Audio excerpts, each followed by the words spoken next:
Good afternoon again. I'm Dick Bisbing from Macron Associates, and this is the sequel to Joe Bono's wonderful panel earlier. We've been charged with sometimes, in some ways, answering some of their questions and so forth, but I was a little disappointed with Joe's panel, by the way, because they're much too reasonable, balanced, and provided some good answers. I was hoping for a little more excitement, a little more under your skin, a little bit more. But so we'll try to do that a little bit, but certainly keep in mind your questions that you may have had and didn't get asked for the first panel, and we'll have time for questions later on. We're going to discuss trace evidence, and I think the future and moving forward with trace evidence, maybe a little more than talking about what's happened in the past. I tried real hard to find something to summarize the research goals and so forth for forensic science, and I really couldn't come up with anything better than what Eric Stauffer from Switzerland wrote recently in the American Academy of Forensic Sciences newsletter. If you haven't read it, you should read it, and I think it's masterful and describes the research culture that may be needed here.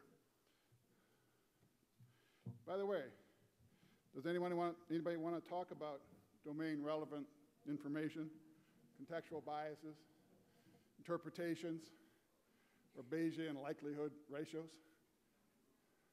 If you do, hold them. I asked the panel, and they didn't want to talk about them up front, at least. So let's hold those questions, and we'll get to those later. So, one of the questions I have for you in general, and I think it's appropriate given the first panel's discussions, just to be thinking about during the presentations, is how we are moving forward, particularly in the United States. Do Paul Kirk's concerns back in 1963 still exist?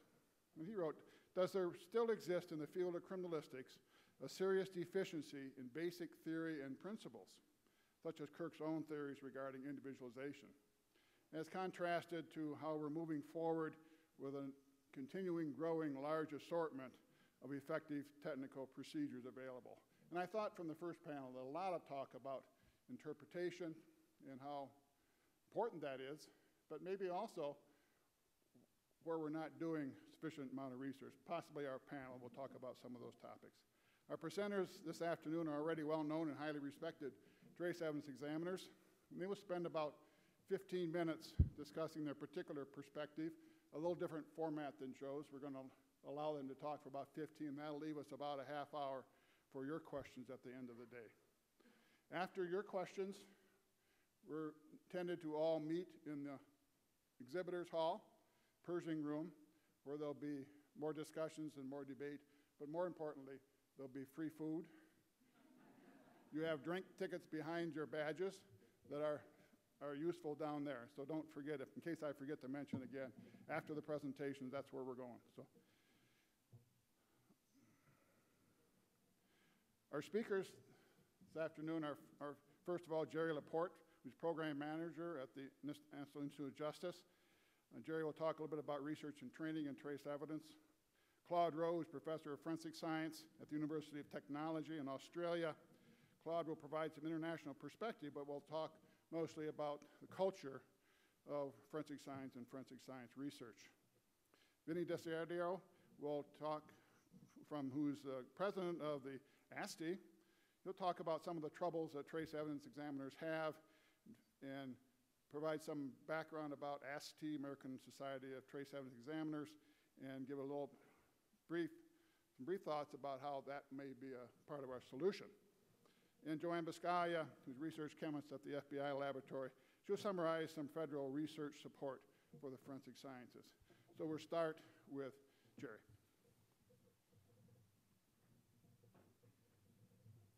Thank you, Dick. First of all, I just want to let everybody know I'm not a trace evidence examiner. I never have been. The closest I was ink and paper chemist at the Secret Service for 9 years. And I have a periodic table on my tie, so I think that qualifies me to at least speak about trace evidence. And incidentally, Joe Bono was my boss for a year. He was my second favorite boss, and since we're being webcast, I'll say my current boss is my favorite boss. But, so. I just want to mention that the panel before us was, I thought they did a really good job of kind of, keeping things kind of neutral for us in raising some questions. But what I wanted to carry on from that or use as a segue is what one of the things that Rock Harmon had talked about. And unfortunately, forensic scientists come in the crossfire of what's an adversary system. I mean, it's just a sort of we're in this natural position where we're in the middle of people that go to school and spend their lives fighting over things. And so we get caught in the crosshairs all the time. But I think most importantly, what we need to, and not to offer a retrospective opinion of what's happened in the past prior to the NAS report, but I think a lot of us as forensic scientists may have become complacent in the laboratory, and we kind of maybe relied on the idea that our science and our methods and so forth had made it successfully through Fry hearings and Daubert and so forth. And then we kind of stopped there. We said, you know what, the courts think that we're doing a good job, so I think we're doing a good job. I think that's our unfortunate, I don't want to call it our downfall, but I think that's where the complacency came in, and we forgot that we're scientists at heart. We're all scientists, and everybody in this room, we all took chemistry and biology and physics classes in college. So we're scientists at heart, and I think we forgot about that. And it's nobody's fault because our laboratories are focused on producing, I mean, we're case-working examiners. And the idea was, we had to knock cases out. We didn't have time for research. We didn't have time for science. So that's what I'm here to talk about today, really, is the segue from that previous panel, talk about the importance of research. I think it's something that got overlooked in the past years, but I think we're making a good a good effort now and moving forward. So just to talk about sort of my presentation, I'm going to talk about NIJ and sort of the Office of Investigative Science organization and mission, talk about some of the R&D programs, and then I'm going to highlight what NIJ has invested in trace evidence research, talk about some research highlights in the past and what's coming up in the future, and talk about what's happening now. And then talk a little bit about the TWIGs, the general forensics TWIGs, and how they've identified trace evidence needs, and then some NIJ resources. I'm going to try and fly through this fast. Unfortunately, I thought for some reason I had 17 minutes, so I'm going to have to talk about 2 minutes faster. Real quickly, NIJ is the research development evaluation agency of the United States Department of Justice. There's no other agency in the United States that has the mission to advance scientific research, development, and evaluation to enhance the administration of justice and public safety.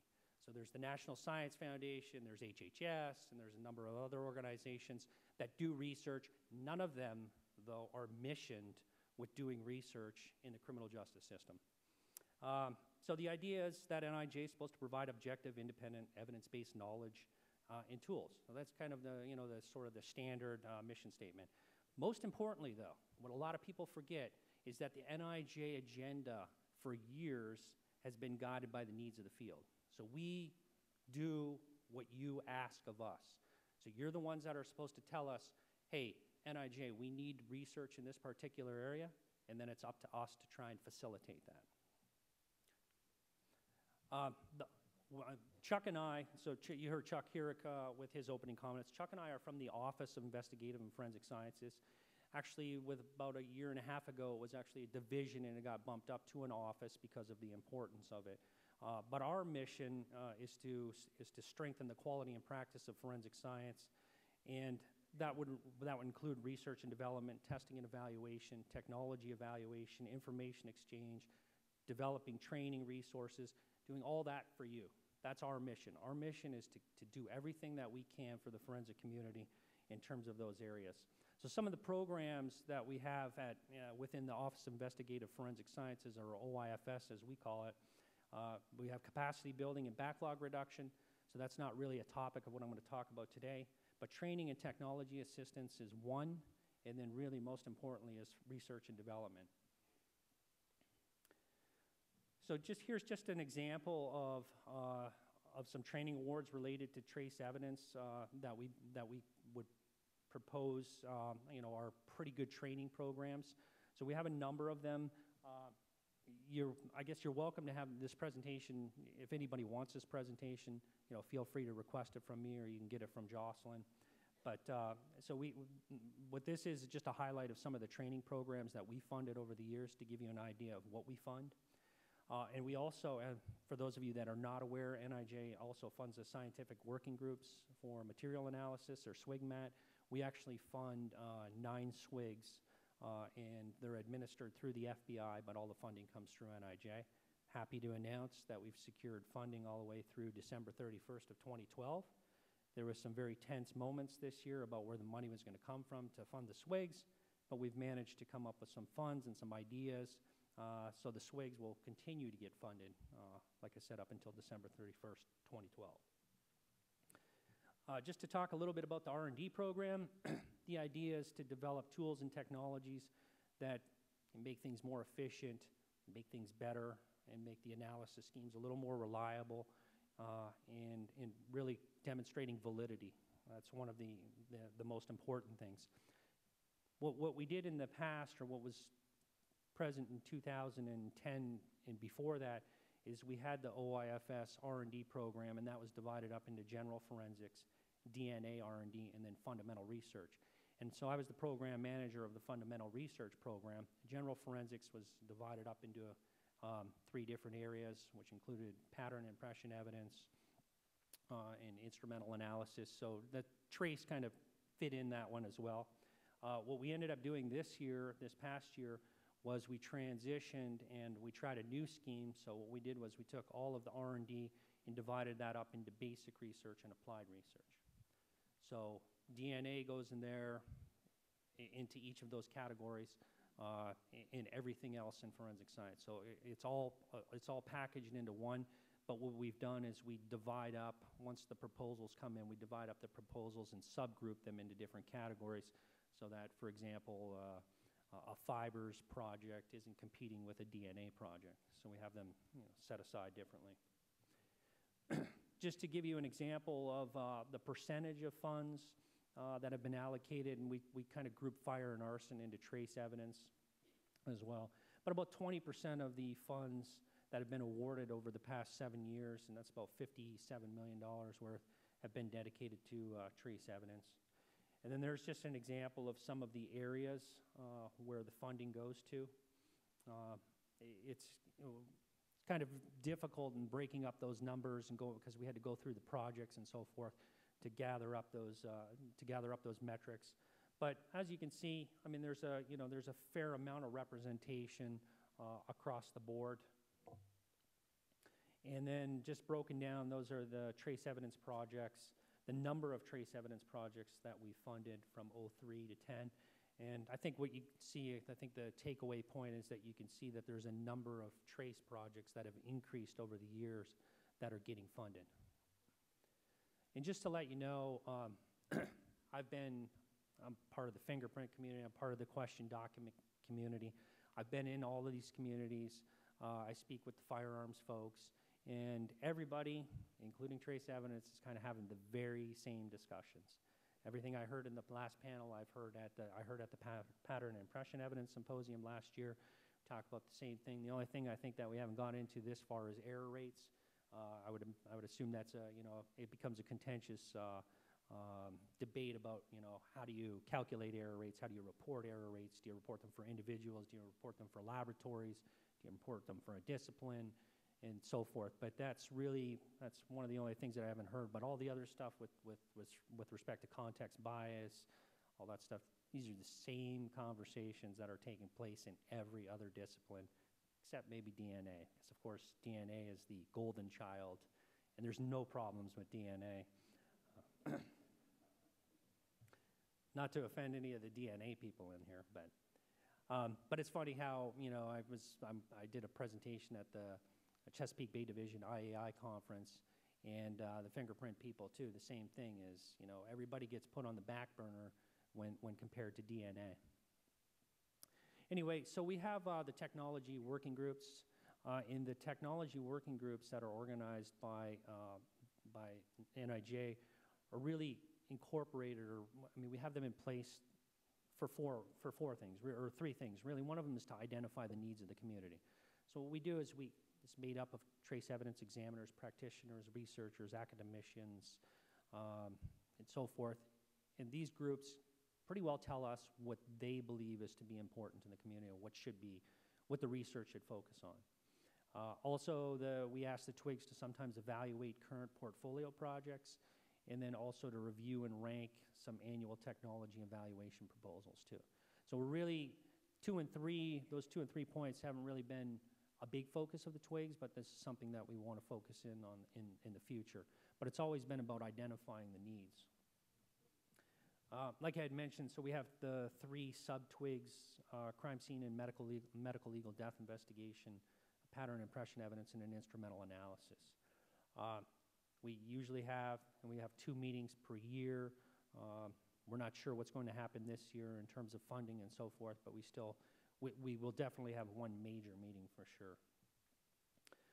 So some of the high priority needs that were identified by the TWIGs in the past year were that we needed more statistical validation studies of evidence. Databases was a very big topic, and that is even expanding current databases and developing new databases. And then the development of validated methods that are, I don't want to say cheap, but you want something that's efficient so that you can do an analysis, or if it's part of your analytical profile scheme or your analysis scheme, you want instrumentation that's been validated, that can work. It's very sensitive and so forth, that you can put in place and work through a case in a very efficient manner. The other thing that I wanted to mention, which I forgot, it's kind of slipped my mind, was the idea of databases. So databases, and when I came, like I said, I came from the ink world, and when I was at Secret Service, just as an example, we had the largest forensic collection of writing inks in the world. So we had over 10,500 writing inks that were collected from the time of the 1920s. What we used to do is we would use that database to determine the significance of a match of, say, 2 inks on multiple pieces of paper. So let's say we got a threat letter to the President of the United States, and we were trying to associate those letters, and they were done in the same ink. What we would do is we would use that database to look at how popular that ink was. So if that ink was very popular, it's found in Bic pens and Papermate pens, there's really not much we can say. But if it was an ink that just wasn't very popular, that gave us a little more to rely on in terms of expressing a conclusion. So databases are key. This should help, at least, in terms of validating things and putting conclusions, and I don't want to say quantitating conclusions or, coming up with quantitative statistics, because I don't know if we're quite there, but this can, if you think of it as a quasi-quantitative way to evaluate evidence. Some of the medium priorities that we had identified, better technology to analyze GSR. There's some research studies that are going on now that are looking at the organic components and not just focusing in on the inorganic components, and then developing automation to streamline processes. Some studies to determine and compare the exclusionary value of certain types of trace evidence examinations, and then developing supporting instrumentation and applications that are new to the field. For example, hyperspectral imaging or fast GC, 2D GC, those types of things. So we're looking to develop new technology as well. And then one of the other medium priority needs was developing new instrumental methods to characterize and discriminate certain types of polymers, and then really improve testing and understanding of what happens when materials are weathered and over time and so forth, and what happens to them, and how important that could be in terms of determining or coming up with some sort of conclusionary statement. Some of the web sources that I wanted to talk about, what we do is when we fund a project, at the end of that, the researcher is responsible for submitting a final technical report. That technical report, once we receive that, we then gather 3 peer reviewers We send that out to the 3 peer reviewers, get the comments back, submit that back to this to the researcher, and then hopefully they can use that to, as a constructive criticism, if there is any kind of criticism, to enhance that technical report. Once we get that final technical report and we go through that review process, we do post it on the forensic science topic pages. I think this will be really useful. We just put this together, and what it is it's all the every single research project that's being funded by the National Institute of Justice. You can go to the NIJ webpage and just go under research and development, and you'll find it there. But essentially, if you're interested in doing research, this is an excellent place to start to find out, first of all, if somebody else is doing it or has done it. All the technical reports are hyperlinked in there once we receive them. It'll tell you exactly what the projects, what the title of the projects are. It'll give you a little bit of an abstract, and then it'll also tell you exactly the amount of funding and then who the researcher is. And then finally, just the technology transition. We have some technology transition workshops, and that's basically to evaluate different types of technology and maybe to compare, for example, the utilization of different types of ALSs, is one better than the other, and so forth, to kind of help you maybe as a decision maker in purchasing equipment on which equipment's better and what the added advantages, or if you pay another 20 grand, how much more are you going to get out of that equipment. That's it for the presentation. Thank you.